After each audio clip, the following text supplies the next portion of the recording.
مولانا ابوالکلام آزاد ہندوستان کے پہلے وزیر تعلیم اور قومی رہنما تھے۔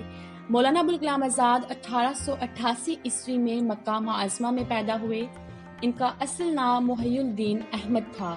ان کے والد صاحب انہیں فیروز بخت کہہ کر پکارتے تھے، جو کہ مولانا آزاد کا تاریخی نام تھا۔ مولانا آزاد کی والدہ کا نام عالیہ تھا، جن کا تعلق مدینے سے تھا۔ سلسلہ نسب شیخ جمال الدین افغانی سے ملتا ہے، جو اکبر اعظم کے عہد میں ہندوستان آئے اور یہیں مستقبل سکونت اختیار کر لی۔ 1857 عیسوی کی جنگ آزادی میں آزاد کے والد کو ہندوستان سے ہجرت کرنی پڑی۔ کئی سال عرب میں رہے۔ مولانا آزاد کے والد نے اپنے ایک شاگرد، جن کا نام حاجی عبدالوحید تھا، جو کہ ممبئی سے تھے، ان کے کہنے پر اور بہت سے ایسے اور لوگوں کے کہنے پر ہندوستان واپس آنے کا فیصلہ کیا۔ اس طرح وہ 1890 میں عرب سے ہجرت کر کے ہندوستان آئے تو کلکتہ کو اپنی سرگرمیوں کا مرکز بنایا۔ یہاں مولانا نے اپنی زندگی کے ابتدائی سال گزارے۔ عربی ان کی مادری زبان تھی۔ مولانا آزاد نے اردو زبان اپنے والد سے سیکھی تھی، جس نے مولانا آزاد کو یہاں کی تعلیم حاصل کرنے کے قابل بنایا۔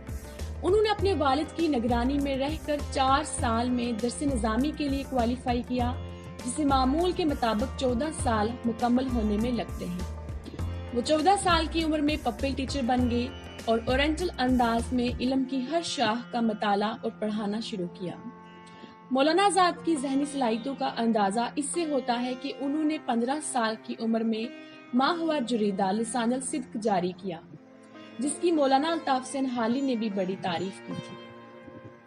ان کے والد نے ان کو انگریزی تعلیم دینے کے خیال کو ابھارا، چنانچہ انہوں نے انہیں مصر میں عالمی شہرت یافتہ جامعہ الازہر میں 2 سال کے لیے بھیجا، جہاں انہوں نے مشرقی علوم کی تکمیل کی۔ انہوں نے اپنی کوششوں کے ذریعے مغربی فلسفہ، تاریخ اور عصری سیاست کے ساتھ ساتھ انگریزی بھی سیکھی۔ انہوں نے افغانستان، عراق، مصر، شام اور ترکی جیسے ملکوں کا دورہ کیا۔ مولانا ابوالکلام آزاد 1905 عیسوی میں بنگال کی تقسیم جو ہوئی تھی، اس کی انہوں نے مخالفت کی تھی۔ ان کا مقصد جہاں انگریزوں کی مخالفت تھا، وہیں قومی ہم آہنگی اور ہندو مسلم اتحاد پر بھی ان کا پورا زور تھا۔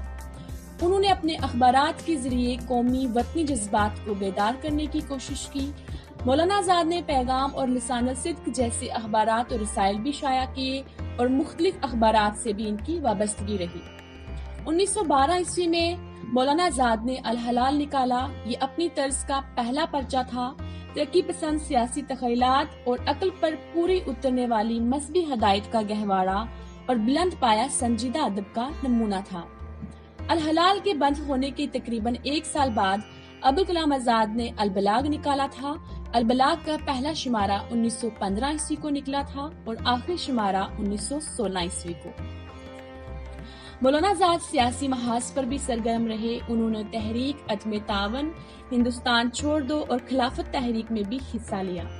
مہاتما گاندھی، حکیم اجمل خاں، ڈاکٹر مختار احمد انصاری اور علی برادران کے ساتھ ان کے بہت اچھے مراسم رہے۔ گاندھی جی کے فلسفہ عدم تشدد سے وہ بہت متاثر تھے۔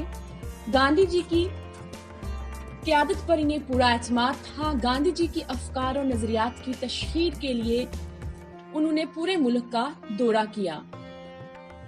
مولانا آزاد کی قومی خدمات کا اعتراف کرتے ہوئے گاندھی جی نے کہا تھا، مولانا انڈین نیشنل کانگریس کے اعلیٰ ترین سردار ہیں اور ہندوستانی سیاست کا مطالعہ کرنے والے ہر ایک شخص کو چاہیے کہ وہ اس حقیقت کو نظر انداز نہ کرے۔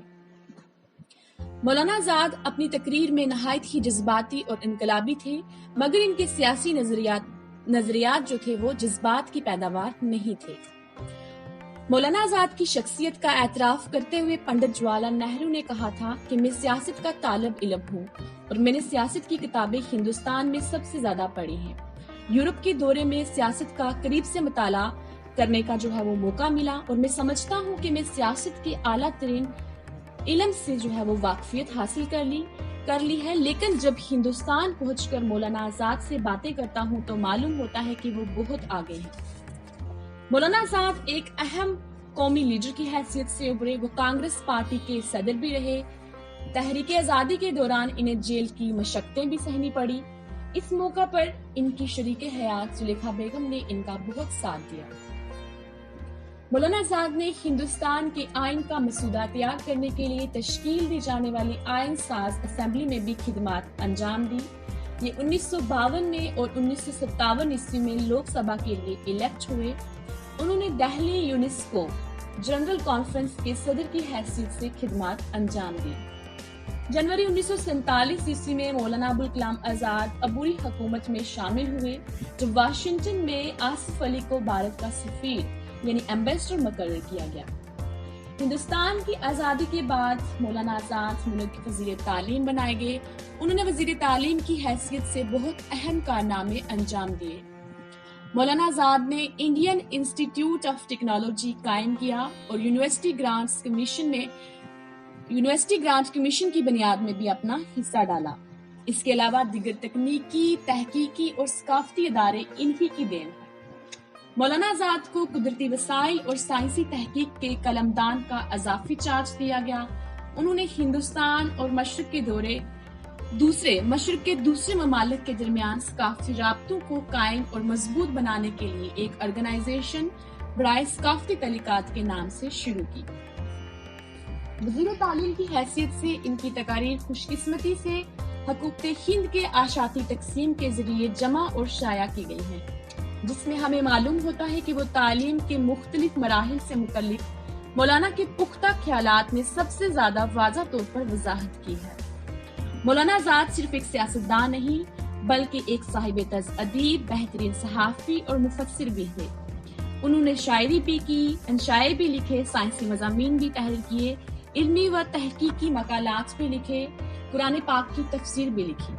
انڈیا ونز فریڈم، غبار خاطر، تذکرہ، ترجمان القرآن ان کی اہم تصانیف ہیں۔ غبار خاطر ان کی وہ کتاب ہے جو قلعہ احمد نگر میں قید کے دوران انہوں نے تحریر کی تھی۔ اس میں وہ سارے خطوط ہیں جو انہوں نے مولانا حبیب الرحمن شروانی کے نام تحریر کیے تھے۔ اسے مالک رام جیسے محقق نے مرتب کیا ہے اور یہ کتاب ساہتیہ اکیڈمی سے شائع ہوئی ہے۔ یہ مولانا آزاد کی زندگی کے حالات اور ان کے کوائف جاننے کے لیے بہترین ماخذ ہے۔ مولانا آزاد اپنے عہد کے ایک اہم اور کامیاب شخص تھے جس کا اعتراف پوری علمی دنیا کو ہے، اور اسی ذہانت، لیاقت اور مجموعی خدمات کے اعتراف میں انہیں بھارت رتن سے نوازا گیا تھا۔ مولانا ابوالکلام آزاد کا انتقال 2 فروری 1958 عیسوی کو ہوا۔ ان کا مزار اردو بازار جامع مسجد دہلی کے احاطہ